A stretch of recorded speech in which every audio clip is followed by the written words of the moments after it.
Next time someone needs to send you money, tell them to use Zelle. With Zelle, the money goes straight into your bank account, and it typically only takes minutes between enrolled users. And even if the sender uses a different U.S. bank, it still works. Plus, Zelle is already in over 1,600 banking apps, so you probably won't have to download another one. By the way, make sure the sender has your correct U.S. mobile number or email address, so the money goes to the right place. Look for Zelle in your banking app today. Whether it's Kroger's Simple Truth Turkey or mac and cheese with Murray's English Cheddar or pie made with fresh Cosmic Crisp apples, there are many dishes we look forward to sharing during the holidays. And Kroger has all the fresh ingredients you need to turn today's holidays into tomorrow's memories. Kroger, fresh for everyone. Choose from a great selection of digital coupons and use them up to 5 times in one transaction. Check our app for details. Kroger, fresh for everyone. Welcome to Cryptids of the Corn. Each week, Justin and Jay take a look at a topic in the crypto and paranormal world. They focus on the Midwest and Appalachia of the U.S., but sometimes they venture out with everything from well-known monster sightings to one-off cryptids, live person interviews to actual fieldwork sneaking in some science lessons. There's sure to be something you'll enjoy. Please join us this episode of Cryptids of the Corn.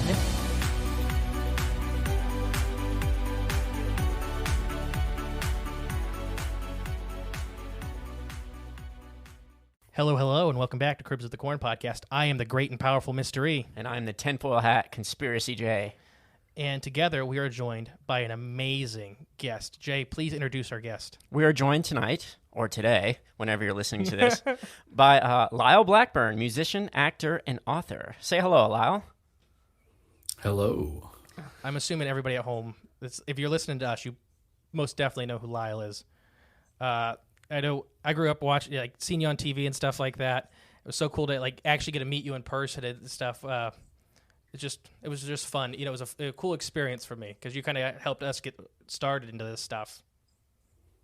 Well, cool. That's an honor, and yeah, it's cool to see you guys in the real world out there. It seems like we've had a couple of events together recently, and those were super fun and. Cool to catch up with you guys again in this virtual way. So I know you have your new book just came out. So if you want to start talking about that, I don't think I have that one yet.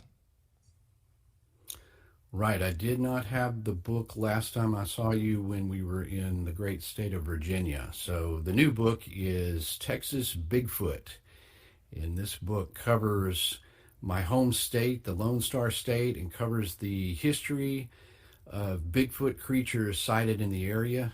And that includes the entire state, which is pretty interesting because, a lot of people's impression of Texas is that it's sort of a cowboy landscape, out of a John Wayne movie. And certainly, in many parts, the central parts especially, it's a little more wide open, ranches and, mesquite tree thickets and things like that. But in reality, Texas has a lot of wooded areas, and it's very heavily thicketed in the eastern portion, which is known as the Piney Woods. And that, of course, ends up going into Louisiana, the Bayou State. So there's even swampy areas in Texas, and in the southeast region is sort of the coastal areas, and then even way out in the western part and even up in what they call the Panhandle, which is, the west is sort of more of an arid desert, definitely not what you would think is Bigfoot territory, but there's been some really interesting sightings over the years, and in some cases, newspaper coverage where there'd be a flap of sightings and kids would try to shoot at it and all this crazy stuff. And, those are fun ones to kind of incorporate into the book, along with, first person interviews I've done with people and some that my colleagues investigated that I thought, really stood out and represented each area as far as the best of what Texas has had to offer in Bigfoot sightings, which ranks way, way up there among the states in numbers of sightings. That's awesome. I will be buying it next time we see you. I know you will, for sure. Is there like different with those different areas of Texas? Because Texas is huge, and like you just said, there's different environments in the state itself. Are there different types of like Bigfoot seen in those different areas? Well, in general, the descriptions sort of are very similar. It doesn't matter where you are. It's just sort of a ubiquitous 6 to 8 foot tall creature covered in hair. And the differences can be, the hair color can be, black to, to brown to reddish or whatever. But there are some distinctive ones. The Lake Worth monster case out of 1969, which is kind of a famous one. There was a book written about it back in 1969, and that was seemingly kind of a white-haired Bigfoot. And so that kind of stood out just because it's covered in white hair. And then there is a case from the very far western portion, right near El Paso, in a place called Horizon City, where they have the so-called Horizon City monster.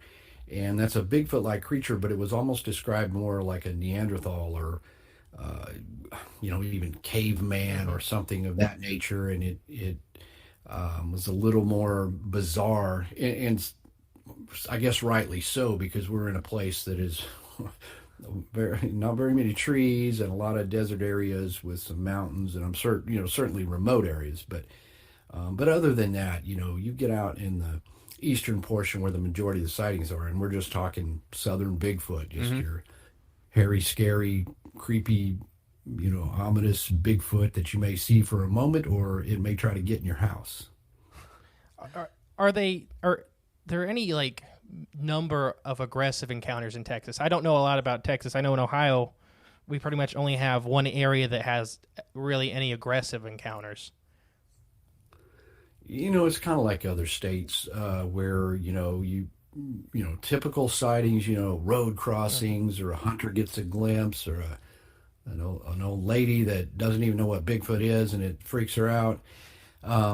But yeah, there's a number of those that are just, exceptional, where the creatures either are aggressive towards a person or even a long-term sort of a situation where they end up trying to scratch at the windows or get in the house or, steal food from sheds. And there's even one that I cover in the book, which is almost the scariest one, where a woman was out by this lake in sort of northeast Texas, and they had a flat tire, and her husband had to literally walk back to town. At that time, they didn't have a cell phone to get a wrecker, and she's just relaxing and sitting there in the truck, and all of a sudden these 3 figures emerged from the woods and let out a howl, and the next thing you know, one of those was trying to reach in the window and just pull her out of the cab of the truck. And she's fighting with this thing, and just a really scary scenario. But those are kind of the exception, but they really do stand out. Yeah, that'd stand out to me. Oh, that's horrible. That poor woman. Yeah, they're lucky they didn't get shot being in Texas.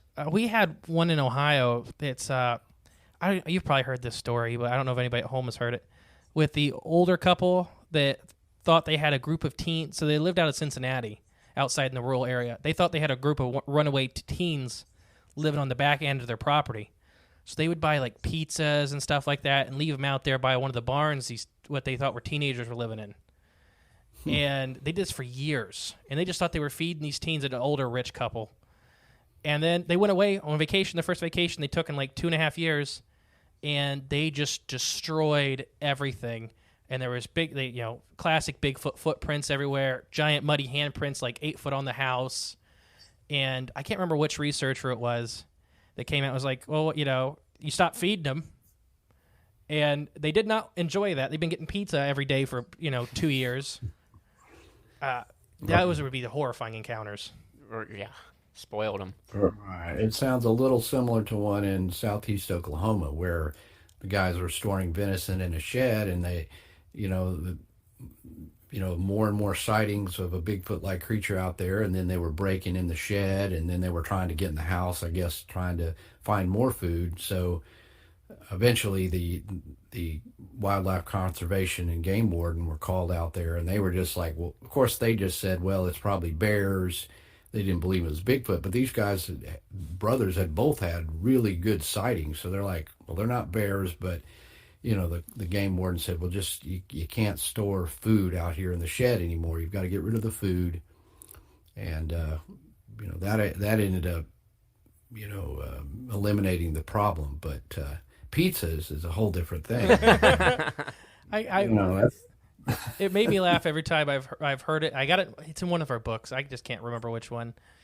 But yeah, I could definitely see a couple of Bigfoot getting very spoiled. And they were buying pizzas like every day for these things. Because there's a famous pizza chain down there that they would pass when they would come home from where they would go. It was just local old people. Ohio old people are like that. I just imagine, though, like 3 Bigfoot sitting around a stump, popping open that box each night, enjoying a pizza. Yeah. That'd be the best life as a Sasquatch. I'd be pissed, too. They stopped serving pizza. Oh, gosh. And then you have a plethora of other books. You have a really good... One of I think my favorite one is Sinister Swamps. Yeah, that's actually the favorite one I've written. Just, I don't know, because there's a variety, it was more geographically based, where here's the swamp, here's whatever weird stuff, whatever creatures, whatever scary stuff has been reported or talked to people about. So it gave me that opportunity to cover more ground. And also when you're writing about a swamp, I mean, it's just the background of the spooky environment really, is great as a writer, Yeah, I love swamps too. I was a fishery biologist, so swamps can have a very amazing diversity of fish. But I used to go down to not your area, but Texarkana quite often, to Mill Lake, Folk, we'd go and hang out and we'd fish down there in Mill Lake for alligator gar. But yeah, being in some of those swamps and the sloughs and the bayous, you could really be... I don't get why people don't realize how easily something large could be hiding back there. And it does definitely give you the feeling like, this is a creepy place. Being in the cypress forest... Absolutely. And that's the thing, skeptics, where could these things even hide? We've been everywhere. Everything's developed, dude, you know what I'm saying? You can be dropped off in those Sulphur River bottoms down there by Falk. And I'm like, okay, first, you can't see, 20 yards to either any direction in the thickest part of it. There could be literally anything out there, and there is. You just can't see it. There's thousands of hogs, and there's deer and cougars. I've been down there just so many times over the decades. I've never, the cougar has never popped out. I've seen other various wildlife, but they're there, and that just goes to show you. Not to mention, if you drop somebody in there, just say, all right, find your, with no phone or GPS, find your way out.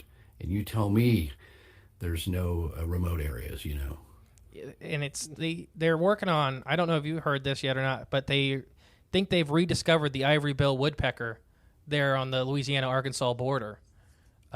Quite a large bird that was declared extinct. We did a little episode on it. I can't remember. Declared extinct in like the 80s, the 70s. Yeah, somewhere around there, I think. And they think they found a new population of them that just has gone unnoticed, and they're hawk sized. They're not small birds, and they're bright red heads, and so you'd think that's an animal that sticks out like a sore thumb in an area where people claim that there's thousands of fishermen go through that area, haven't seen them for decades, and then they just pop back up. And like you said, with mountain lions, cougars, panthers, they can hide right beside you. You'd never know it. Yeah, pretty much. I mean, I did some training with some military guys once on like evade and survive sort of survival training, and that opened my eyes a lot about how something like that could literally, just be standing right beside you. And if these guys were looking for us and we're trying to escape and get to to this target area where you're supposed to get. And they'd be looking, and your instinct was to move, like okay, I got to hide, jump behind this bush. But as soon as you move, that's what caught their eye. And you had to remember, even if you're somewhat in the open, if you just stood still, dead still, and sort of broke up your form, they may look and just not see you because they don't catch that movement. And I was thinking, that really is indicative of something that, like a Bigfoot, where if it just stood still and it's basically its hair color, and like other animals, is designed to have the shading to make them blend in. If they just stood there in these, areas where there's a lot of shadows and trees and tree trunks and brambles and bushes, your eye would just go right across it. And unless they just moved or popped out in the open, you just wouldn't see it. Yeah. I really think people don't realize that kind of stuff with even them being 8 foot tall, they can still hide like that. I've walked up in the UP of Michigan, I've walked up on elk, and I didn't know the elk was there, and he didn't know I was there. Yeah, and it's a 900-pound deer. Yeah. It's a small cow standing 20 feet from me, and I had no idea it was there until we walked around and we're looking at each other. Yeah, so let alone a Bigfoot, something maybe a little more, I believe, more intelligent. Oh yeah, way more than a deer or an elk. Elk scare me so bad because they're dumb. They're panicky animals. Right. I almost hit some once in New Mexico in the mountains. Like they just come out of a gully and just right into the road. And I mean, I wasn't driving very fast, maybe 25, 30 miles an hour, and boom, just these things just come out of nowhere and just ran right across the road in front of the car.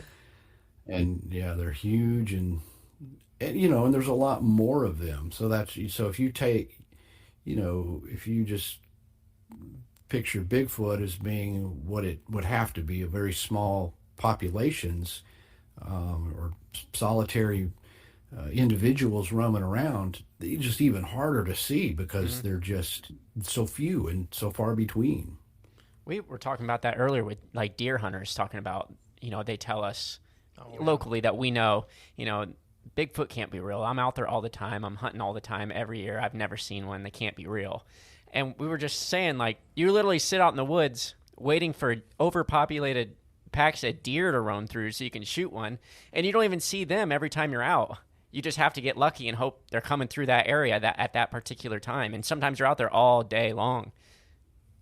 Yeah, exactly. And a lot of times, if down here, there's corn feeders and you're baiting them and you're pulling. I mean, even sometimes that isn't successful. So you're pulling these things in.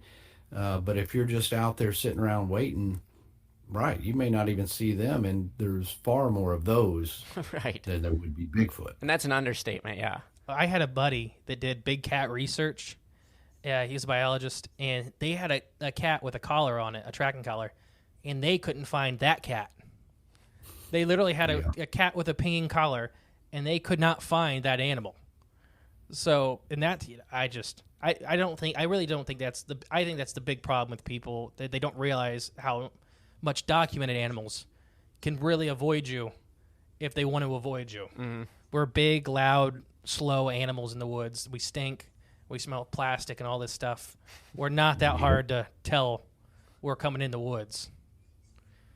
Yeah, absolutely. I mean, you've probably seen animals, like you come up on hogs where they don't visually see you, but if you're slightly downwind or whatever, you'll see them just, even deer raise up because they've smelled you and cinched you before you ever get close, and boom, they'll just turn and run. So, changing gears a little bit, I love asking people knowledgeable like yourself, what are some of the more stranger cryptids that you've heard of or you've ran into with researching and stuff like that? Because there's some oddballs out there. Right. I mean, yeah, every so many reports that you get, you'll get one that's just, I don't know what the heck I saw, but here's what it was. And, some of the weirder ones have been, I'm researching the kind of the lizard man aspect, and, there's some documented cases of so-called reptilian humanoid lizard men, sort of often swamp dwelling. which are more humanoid, but on a few occasions, I got a report from a guy here in Texas who he and his fishing buddy were out on the Brazos River, and they said they hear splashing in the water. Sounds like a person kind of wading up, and all of a sudden this thing, comes into view, and it was kind of dusky at the time, and he said it looked basically like a bipedal alligator, more so of an animal than what lizard men traditionally are reported, which I thought was kind of creepy and falls right between what the heck is it. Those are pretty creepy. And then I've had some reports of what I would call pig men, I guess. Those are pretty wild. I had one in southwest Arkansas, not too far from Falk, maybe 50 miles. And somebody said they had seen what they believed was sort of an upright bipedal thing, sort of a humanoid shape, but its head looked like a pig. And that's kind of not the first time I've heard of that. In Georgia, there's some sort of more vague, like I'd say more legends and as opposed to reports, but basically of a pig man, kind of a cryptid, I guess. Let's see, up in Rhode Island, Massachusetts, I've gotten reports of small creatures, almost like, I don't want to say gnomes, that sounds almost like silly, but creepy short creatures that could be anywhere from 3 feet, 4 feet tall, and that gets in the area of the legends of puckwudgies, if you've heard that. Yep. Hockomock Swamp. But I've had some people, firsthand guys tell me that one sort of chased him sort of up on a cliff ledge, and the thing eventually ran off. But I don't even know what to, you don't even know what to classify that Right. as, whether it's a cryptid or an alien or just what. It's almost like almost more like a Native American type creature or something, because they had a lot of tails, and there's really what we refer to as puckwudgies kind of originated in Native American tales. But that one, and then I had a report of a flying humanoid that came from the sky and just flew right into a pond, stayed there for about 4 minutes, and then blasted out of there straight up into the air. Wow. Like Aquaman meets Mothman. Yeah, yeah. That one's interesting. That was weird. I just, and it was, I can't remember what state. It was too far away. I just couldn't, I couldn't go there and investigate that personally. So I just take the guy at his word. But that was an odd one. And then, there was a few that were almost like one that stands out I got from New York, that the guy said it was sort of a shimmering looking thing, not even like the shape of a Bigfoot, but just sort of a shape that he could see move across the hiking trail. And it was almost like, if you've seen the original Predator movie or any of those Predator movies, when he does he has that power to cloak, basically. And of course, there's theories about Bigfoot cloaking or whatever, but this wasn't even a Bigfoot. It was just some weird shape that just moved right across the trail. And of course, there's no frame of reference or what the hell this is. And that dude said it was pretty scary, and just trying to fathom what it was. And of course, they just hightailed it out of the area. As I probably would too. That's crazy. We had a guest on a couple months ago, Sean. Okay, yeah. He had a very Predator-esque creature, not a Bigfoot. I guess it was kind of basically more like a cow, with the shape and the feel of it as it ran. It ran in between him and his buddy, and it really, to him, really felt like a cow was running past him. And they could hear it, and they could hear it like breathing and moving. They couldn't really see it. It was very weird encounter they had, and they got the heck out of there too. Yeah. I think the bipedal alligator would be Yeah, that one's pretty neat. That'd be the scariest one. We did a story of the pig people of Florida. There's what is that? Oakland or Ocala? It was Ocala. Ocala, Florida has pigman legends, but a bipedal alligator. I don't think we've heard that before. No, I don't think I like it. Right. No, and you're right. That was one of the creepiest ones. And I talked to that guy on the phone, and he told me that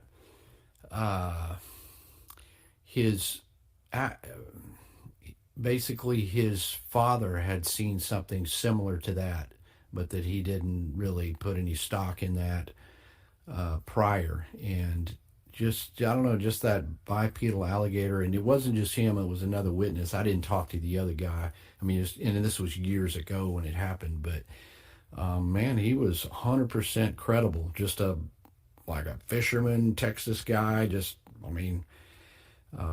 And I talked about that on my podcast, where I was kind of looking into strange creatures in that Texas area, and just sort of a bit of a added to this other story. But yeah, that's scary. And I've been on the Brazos River. I've canoed down the Brazos River, and I was thinking, dude, I wish, but maybe I don't wish I saw that. Right? Yeah. That sounds like the dog man for me. Like, that's one I never want to see.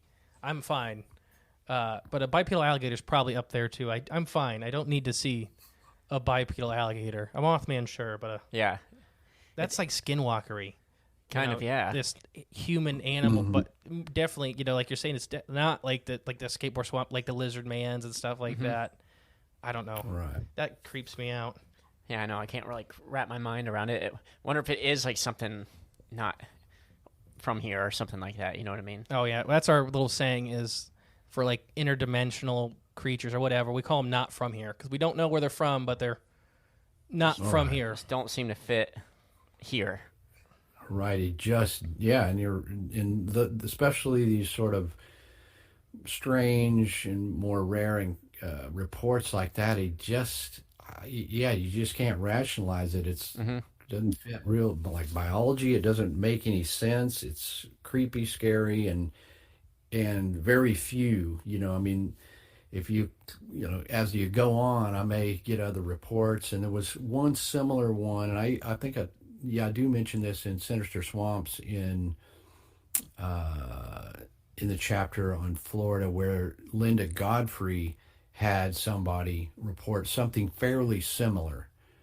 And that was one of the only other times I've heard the sort of bipedal alligator as opposed to the lizard man, which I've got plenty of those reports. Yeah. But yeah, this is more animal-like, I think. Another kind of big question. So I had some listeners kind of submit some questions to ask you while you were on here. But what are some of the cryptids you think may be proven to exist, relatively soon? And that could be, next 20 to 30 years. Do you think there's any cryptids that have a really good chance of being proven to exist, I guess, is the question. Right.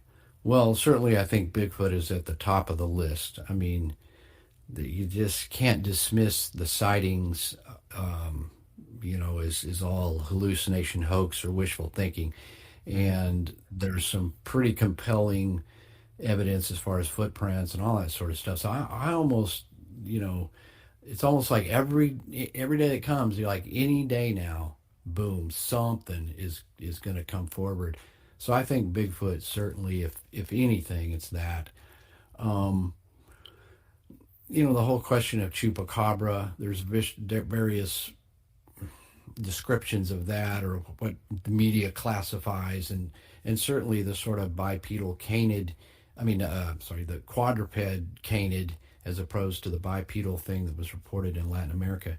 The more canid one here, like even in Texas, I think, while it's not a monster, it may not turn out to be like, what we envision, but even if it's a hybrid, or we can just narrow down just what those things are, because they're not quite coyote, they're not quite wolf, they're distinctive parts of the anatomy. We could get an answer for that that's, like I said, a little more mundane, but hey, if it's, again, a cryptid is just something that's fairly unknown, and that could even be a hybrid or some new species, or offshoot of something. Some of the lake monster, champ, and some of those I think have some very credible basis to them. So, I would think it's possible that some of the lake monsters could be reported. And then some of them, are just kind of derivative, oh, we saw something over here. Well, we have Tahoe Tessie, and, there's just, we got a Nessie type thing. So some of those I don't find to be completely, credible. What else? Some of the Thunderbirds, where that just turns out to be an exceptionally large species of bird that we didn't quite know was out there. That's possible. And then, as far as goat man, lizard man, huge dinosaurs, for that, man, it's just anybody's guess. No, yeah, if anybody proves the goat man, I won't go out in the woods anymore. But no, now I forgot what I was going to say. I'm a really good professional podcaster. Right, I know, right? No, it's like Tahoe Tessie, all of them. There's so many. Every lake has a monster. Mm-hmm. But there's actually, like you're saying, there's actual evidence for a couple, like Champ. Champ has so much actual evidence, but every lake in Michigan, and we go up in Michigan all the time. There's 10,000 lakes in the UP, and every one of them has a lake monster. Yeah. It's like, no, if every one of these had a lake monster, we'd have one in an aquarium somewhere. Right. It's just there's too many. It gets to be the point beyond probabilities that, yeah. And it's like, yeah, I think Ogopogo is one that has a pretty good basis, and I even know somebody who had a sighting. But yeah, then it just becomes sort of fashionable. All of them have, there's all these lake monsters. And again, it's sort of like, to me, like Bigfoot. Not everybody who thinks they saw a Bigfoot, because if you look at the numbers of reports and they're running through state parks and stuff, if that was really the case and they're just totally running amok, then by probability, one would have been hit by a car. It just ramps it up. Mm-hmm. But I think all of these, there's a portion of these sightings that are in the catalog that are super solid, and those people probably saw some unknown creature. But it only takes one person. If one person saw it, then it's as real as 1,000 people. It's just that they're very rare, and it's fun to see one and fun to have one in every lake, but that's really not the reality.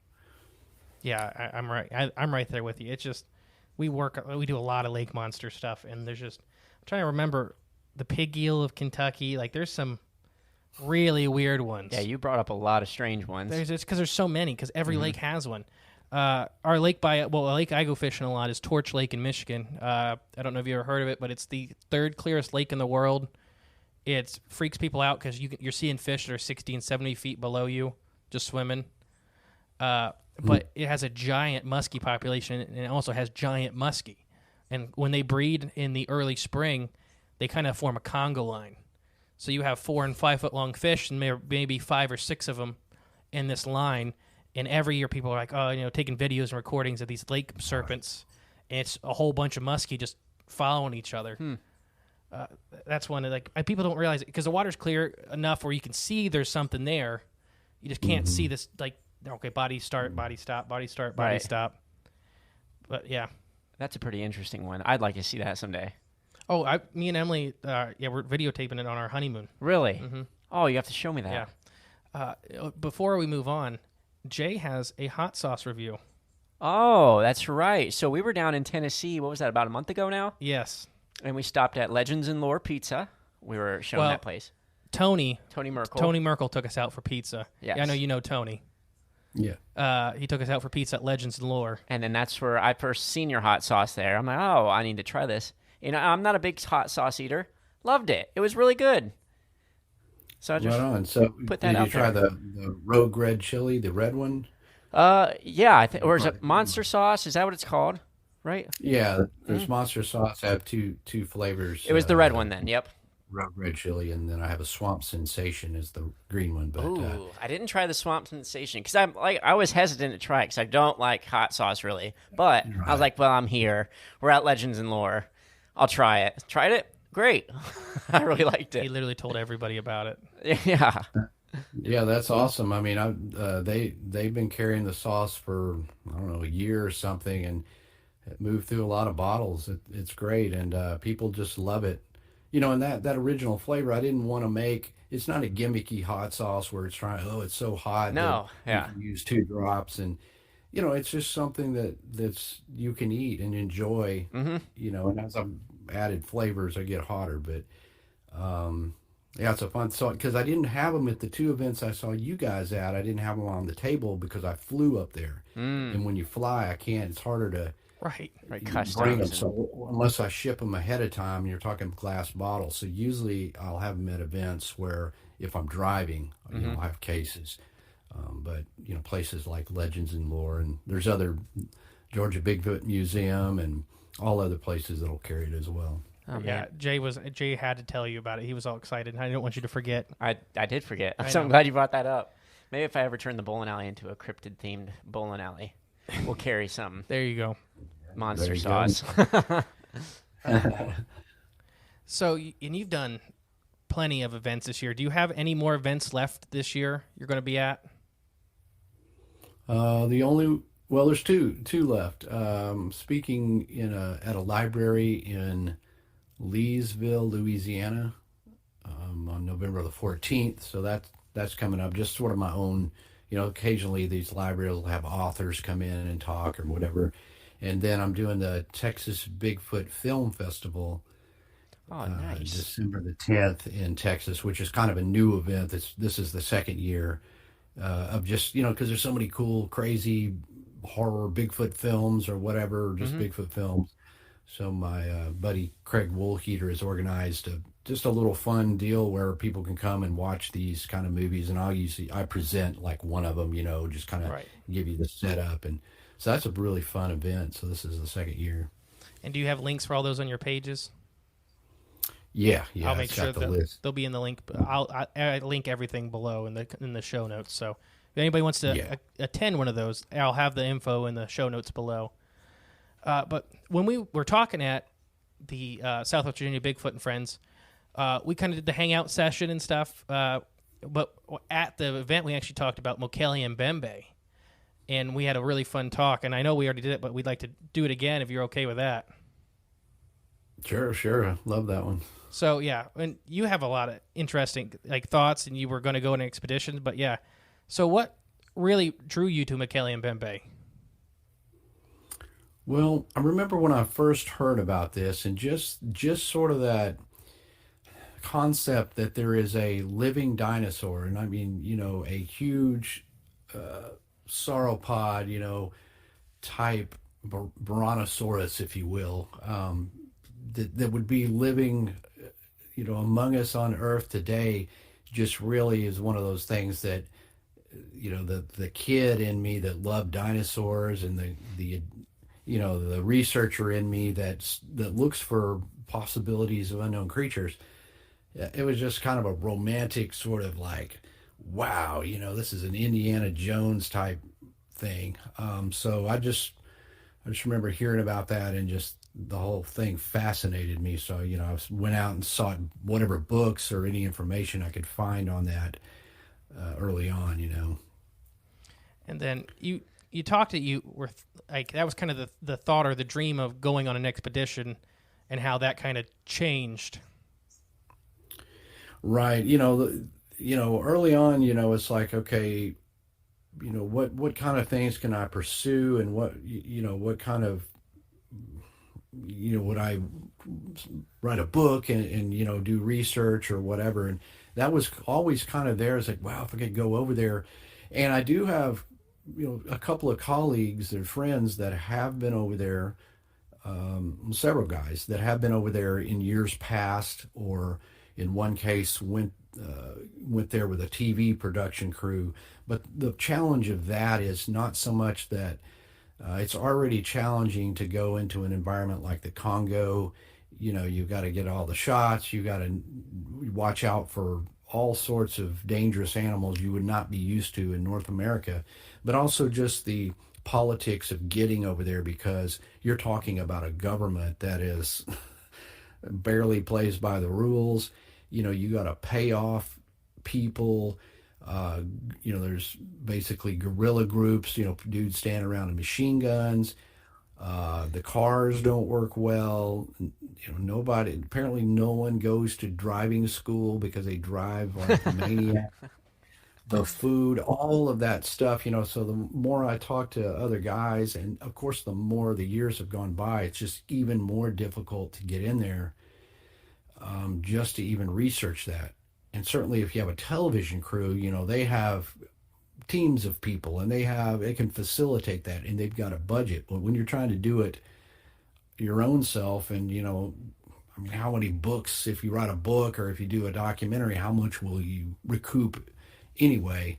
So it would just be a labor of love. But I think, eventually I was just like, I don't know if it's worth the risk. And even the probability that there is something in there, I'm not 100% even sure at this point that there is something like that, or if it's just Native American native legends, or what have you. So I never made that happen.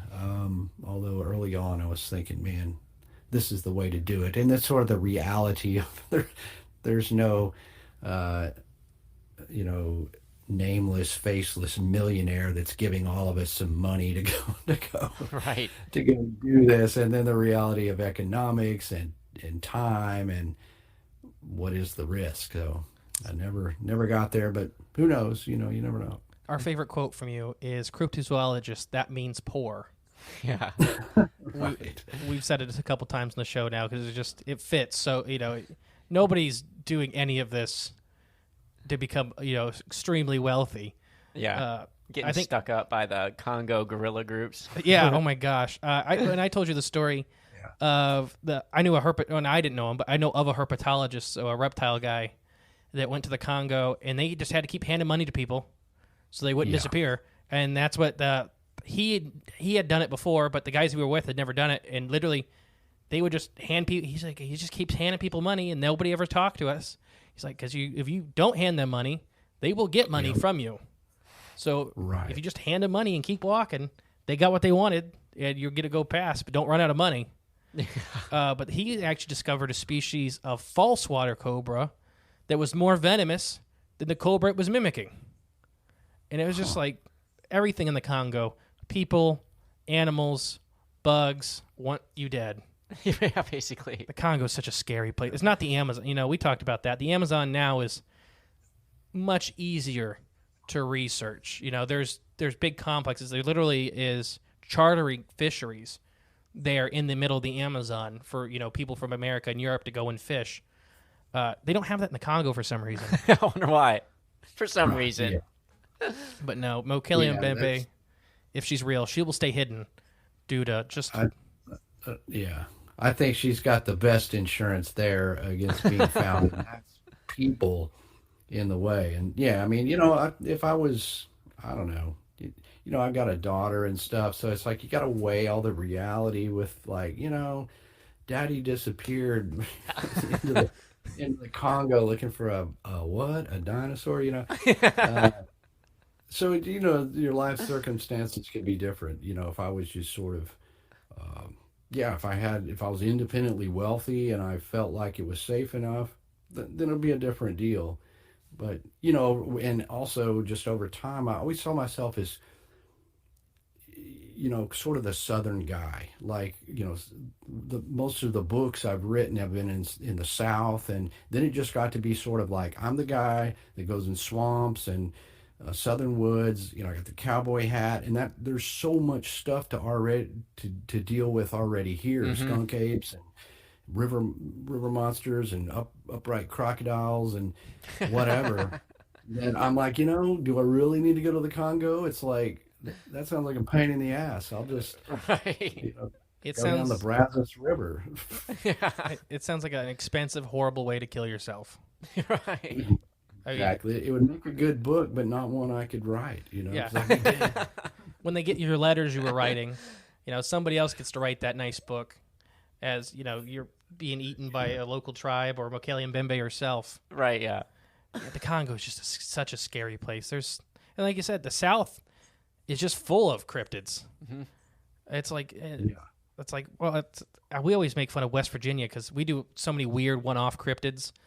Because in West Virginia, 90% of them are in West Virginia. Yeah.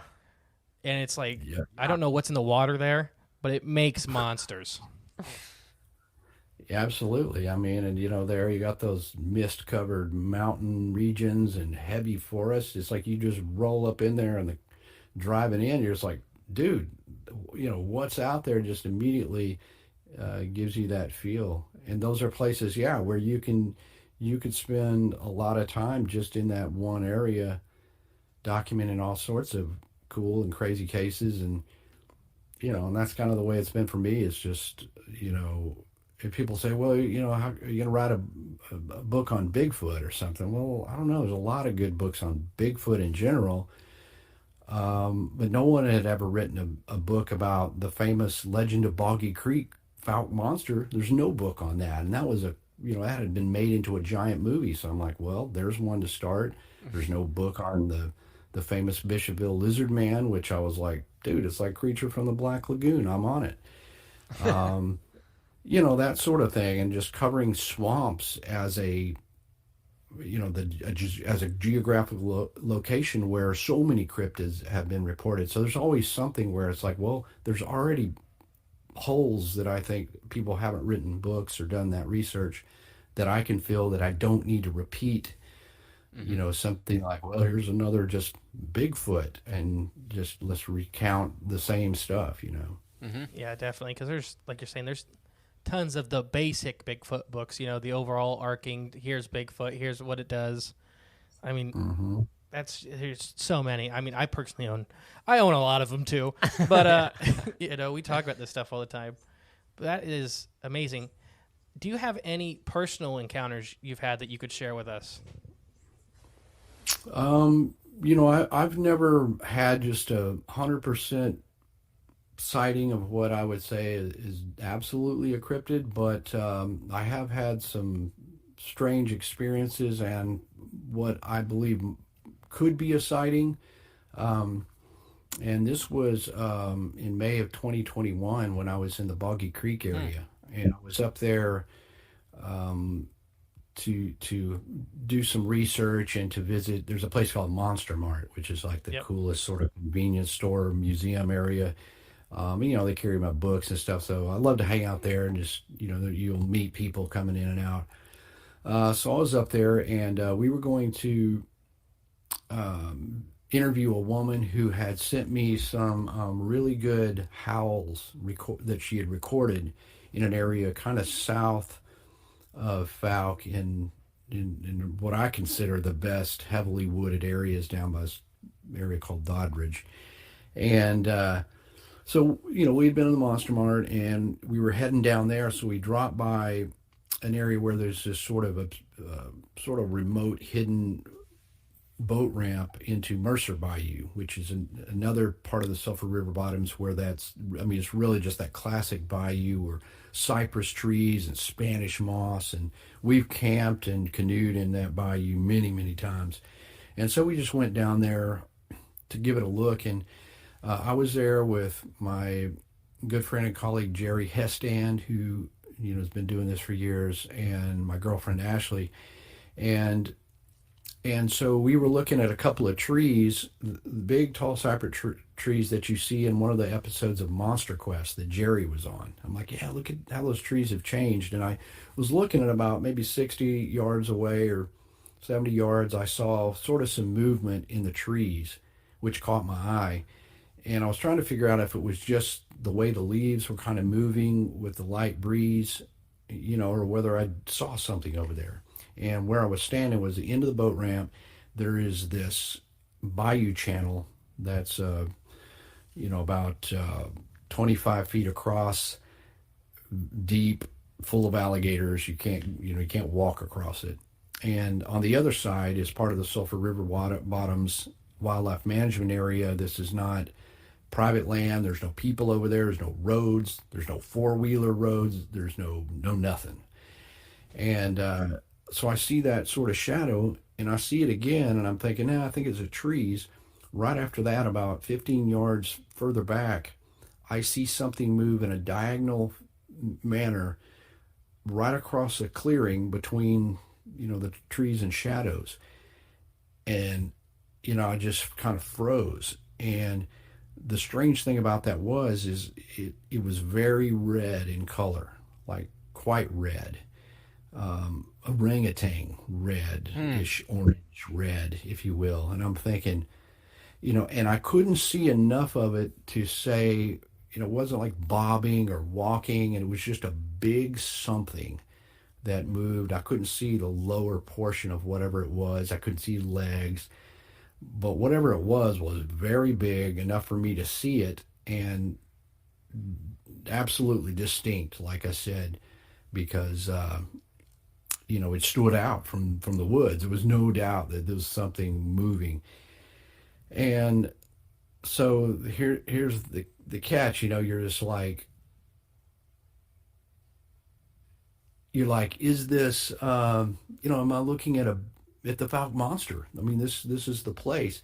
Well, when we had been up at the Monster Mart earlier, a guy was in there. He was a local, and he was telling us that he had seen the creature run across the road in clear view in an area where, I was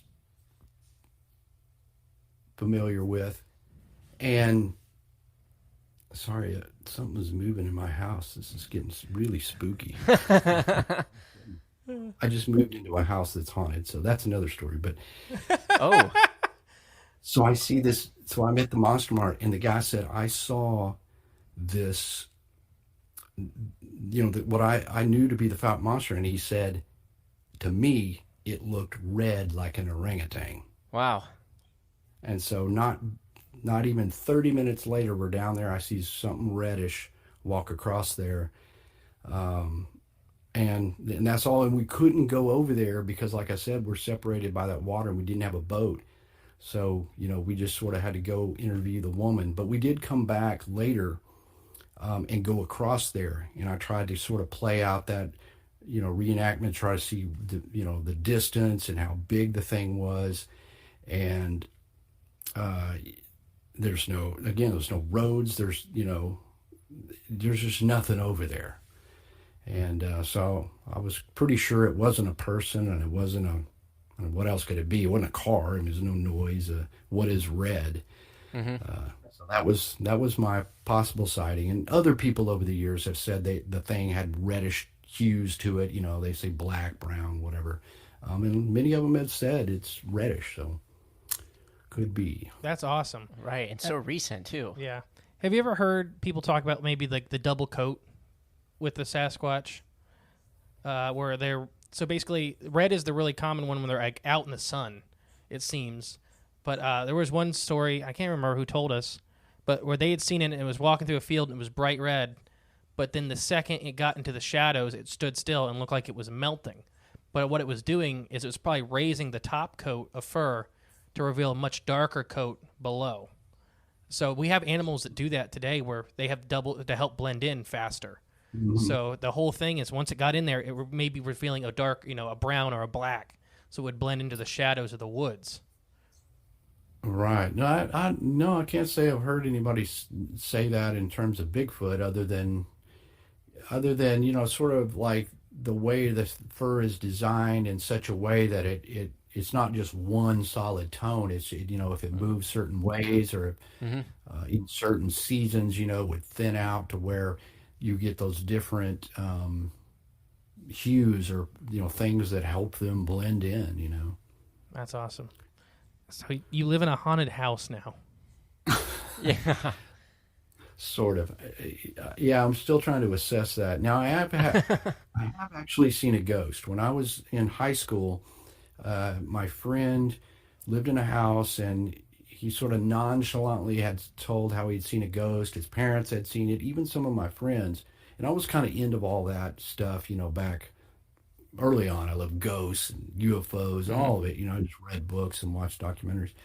And one night I was just sitting there waiting for him to get ready so we could go out doing whatever we were going to do, go to a punk show or whatever. And I literally just saw this figure go across this hallway, and it looked like, like what you would think is a ghost, a whitish outline of like looked like a boy or whatever. And I was like, dude, Tim, I just saw the ghost. And he, like I said, he was like, yeah, that's where it is, just like it was nothing. Yeah. And I'm freaking out. But anyway, fast forward recently, I moved into a new house a couple months ago. That's why my wall is white. Well, the listener can't see that, but I have nothing hardly in here. But the former owner is deceased, and I'm not like, oh, well, that's automatically haunted. But there's been some really bizarre, like, I've seen sort of things out of the corner of my eye. I've heard a few things and noises that, and I'm pretty skeptical about that. I want it to be haunted, but that doesn't mean I'm going to buy into everything. But Right. there's been a few really weird stuff, and the power on certain stuff will cut off, but not all the house goes. It's not like the power cuts off to the house. It'll be like certain stuff, like the television set will just turn off and then turn back on. And this is the same TV set that I had at my other house for 15 years. It never once did that. So I'm still assessing the situation here. That's weird. Yeah, I've lived in a haunted house myself. I don't live now. We just bought this house this year, and I personally have known everybody that's died in it. So it's been in my family for 4 generations now. So that's why I like it, because I know nobody's haunting it, or at least nobody's purposely haunting it. Mm-hmm. Right. Well, and if they are, they're family members, Right. so you're safe. This isn't like, I didn't know the former owner, so I don't know. And there's a whole other story, like, because I found out that this individual lived here, had come into a lot of money that was not really on the up and up, and some guys at my gym knew who this guy was, and they thought he faked his own death and it disappeared, and we're still trying to verify all this. And I found all kinds of weird stuff run up into the attic, like HDMI cables that, what do you run HDMI? No, I mean that they terminated into something. The equipment had been removed. There was extension cords, like the green kind of ones you'd use for Christmas, that run all up through into the walls, plugged in here, but then run up into the attic. It's like, what is this? Bizarre. I'm still just trying to make sense of what was up there. What was this guy up to? That's weird. I don't know what to make of that. Right, yeah. That's Surveillance equipment, maybe, but shady. Whatever it is shady. Yeah, some shady business, something not normal. Oh, and there was firewood in the attic, which I was like, why? who puts wood? Like, could have ants or anything else. Who puts this in their attic and why? But it was up there. Firewood in the attic with HDMI cables and extension cords. Yep. He was an interesting resident. That's weird. This is interesting stuff, though. I know. Oh, yeah, that's definitely interesting stuff. I don't know. So maybe next time we do an interview, 6 months or whatever, the next time I may have a little bit more of a picture or some things I can cite, because I'm, and of course, I just got in here and then I started doing those events. So I just sort of got moved, and then boom, I had just events in the September, October. So now I'm kind of settling in, and I'm, starting to assess this weird stuff. That's awesome. We're going to have to follow up with you on this. Oh, yeah, then. we definitely will. And it's been about an hour. We do greatly appreciate your time and your stories you've shared with us and your knowledge. I just want to say thank you. This is a really big honor for us to have you on. Like I said, I grew up seeing you on TV, The Beast of Boggy Creek, all that stuff, Monster Quest. It's just amazing stuff. So thank you. And if you would, please promote yourself. And I'll put all the links below in the description so people can find everything. Absolutely. Yeah, I appreciate you guys having me on. It's always fun to have these conversations. So hope to run across you in the wild soon. Oh, it sounds good. Oh, yeah. All right, but we do have a tradition before you go, where we yell bye to end the episode. So we just have our guests yell the word bye with us. It would just count down, and that's how we do it.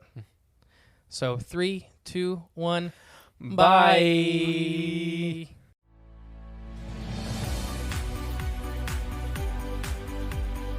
You've been listening to Cryptids of the Corn. Be sure to join us in the next episode where we tantalize your intellect and expand the horizons of your mind. If you're enjoying the show, please feel free to rate, subscribe, and leave a review wherever you listen to your podcasts. That helps others find the show, and we really appreciate it. Thanks again for tuning in, and we'll catch you in the next episode. Until then, stay magical.